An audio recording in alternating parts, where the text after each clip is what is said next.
আলহামদুলিল্লাহ, আমার আল্লাহর কাছে প্রথমেই শুকরিয়া আদায় করছি যে আমার আল্লাহ আমাদেরকে এমন একজন জালেম থেকে মুক্ত করেছেন। সবাই বলি আলহামদুলিল্লাহ। ভাইয়েরা আমার, আজকে কি লাগতেছে আমার বলার কোনো আমি বুঝতে পারতেছি না কি বলবো। আজকে আমি যারা আন্দোলনে শরীক হয়েছেন, যারা আন্দোলন হয়েছেন, সবার কাছে আমি এবং আমার দল কৃতজ্ঞ। বিশেষ করে আজকে শাহাদাত বরণ করেছেন, আল্লাহ তাদেরকে শাহাদাতের মর্যাদা দান করুক, এই দোয়া করি। আর আমি আজকে একটা বার্তা দিতে চাই, আমার নিজের ব্যক্তিগত বার্তা। যারা আমরা একত্র থেকে আন্দোলন করেছিলাম, ব্যক্তি স্বার্থের জন্য যদি আমরা আজকে বিগত 1 সালের সরকারের পরবর্তী পর্যায়ে যে ঘটনা, সেই ঘটনা আবারও ঘটতে পারে। যেমনিভাবে লগি বইটার ঘটনা ঘটেছিল, তেমনিভাবে সেই ঘটনা ঘটতে পারে যদি আমরা একত্রে না থাকি। মনে হচ্ছে আমি বাকিটুকু বলতে চাই না। এই অবস্থা থেকে পরিবর্তন ঘটাতে হবে, না ঘটালে কিন্তু আমাদের অবস্থা কি হবে আল্লাহই ভালো জানেন। আপনি দলের প্রবীণ নেতা, দলের পক্ষ থেকে বলা হচ্ছে সংস্কারের পাশাপাশি নির্বাচনে গুরুত্ব দেওয়া হচ্ছে। আজকে মহাসচিব বলেছেন সংস্কারের কথা বলে নির্বাচন বিলম্বের কোনো সুযোগ নেই। আপনি কি মনে করেন তাই? সংস্কার তো করবে গণতান্ত্রিক সরকার, যাদেরকে ভোট দিয়ে নির্বাচিত করেছে করবে, ওনারা সংস্কার করবে। কারণ ওনাদেরকে তো আসলে ডক্টর ইউনূস সাহেব খুব ভালো মানুষ, আমরা সৌভাগ্যবান ওনার মতো একজন আমরা এই সরকারের প্রধান হিসাবে পেয়েছি। এবং এটা পাওয়াটা এটা আল্লাহর রহমত, আল্লাহর দয়া। উনি কিন্তু আমাদের অবস্থাটা বুঝবে, এই জন্য বুঝবে উনি মিথ্যা মামলার আসামি, উনি কোর্টে দাঁড়াইছেন, উনি হাজতের সম্মুখ যারা আছে তাদের মধ্যে কিন্তু 1 বা 2 জন এরকমটা হতে পারে, আর বাকিরা কিন্তু বুঝবেন আমাদের অবস্থা। আপনারা দোয়া করবেন যাতে করে আল্লাহ আমাদেরকে এমন তৌফিক দান করে যাতে করে শহীদ যারা হয়েছেন তাদের রক্তের সাথে যেন আমরা বেইমানি না করি। আর বিশেষ করে আমার একটা অনুরোধ থাকবে, এই যে 2001 সাল থেকে 2006 সাল পর্যন্ত আমাদের ভুলের জন্য কিন্তু অনেককে শাহাদাত বরণ করতে হয়েছে। শুধু তাই নয়, 96 সালে আমাদের ভুলের জন্য আমাদের অনেক পরিষ্কারভাবে বলতে চাই, 96 সালে যদি আমরা ভুল না করতাম, বিশেষ করে ইসলামিক দলগুলো যদি ভুল না করতো, আওয়ামী লীগ কখনো ক্ষমতায় আসতো না।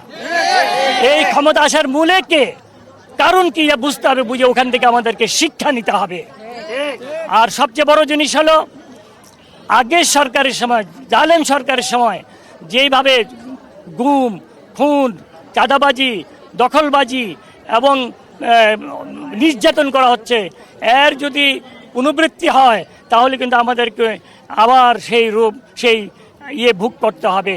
আমাদেরকে এইগুলি থেকে জনগণকে মুক্ত রাখতে হবে, চাঁদাবাজি থেকে, গুম থেকে, দখলবাজি থেকে এবং অন্যায় অত্যাচার অবিচার থেকে। আমি পরিষ্কারভাবে বলতে চাই, আমি আমার নেত্রী খালেদা জিয়া, ওনার কাছে আমি কৃতজ্ঞ।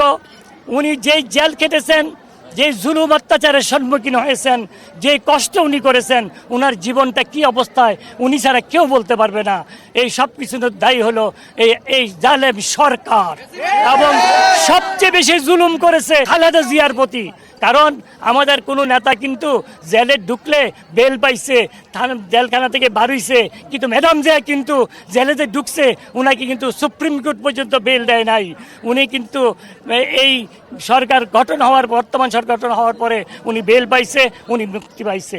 তাহলে উনার চেয়ে বেশি কষ্ট কেউ করে নাই। অনেকে বলতে পারেন আপনারা, আমি এই কষ্ট করেছি, আমি এইটুকু করেছি, কিন্তু ম্যাডাম জিয়ার চেয়ে বেশি কেউ করেন নাই। তাই ম্যাডাম জিয়ার জন্য দোয়া করবেন। তারেক জিয়া তো কত কষ্ট করছে আপনারা জানেন, ওনার জন্য দোয়া করবেন। আর বিশেষ করে আমাদের সাবেক রাষ্ট্রপতি, আমাদের গণতন্ত্রের প্রবক্তা, বহুদলীয় গণতন্ত্রের প্রবক্তা জিয়াউর রহমান সাহেব, উনি কি ধরনের ছিল আপনারা জানেন। আমি আমার দলের নেতা কর্মীদেরকে অনুরোধ করব, উনার আদর্শকে আপনারা অনুসরণ করেন। আমরা যদি উনার আদর্শ, উনার সততা, উনার দেশ প্রেম, উনার দেশের মানুষের প্রতি ভালোবাসাকে অনুসরণ করি, তাহলে আমরা মনে করি আল্লাহর রহমতে একটা সুন্দর শাসন ব্যবস্থা যদি আল্লাহ পাক নেন।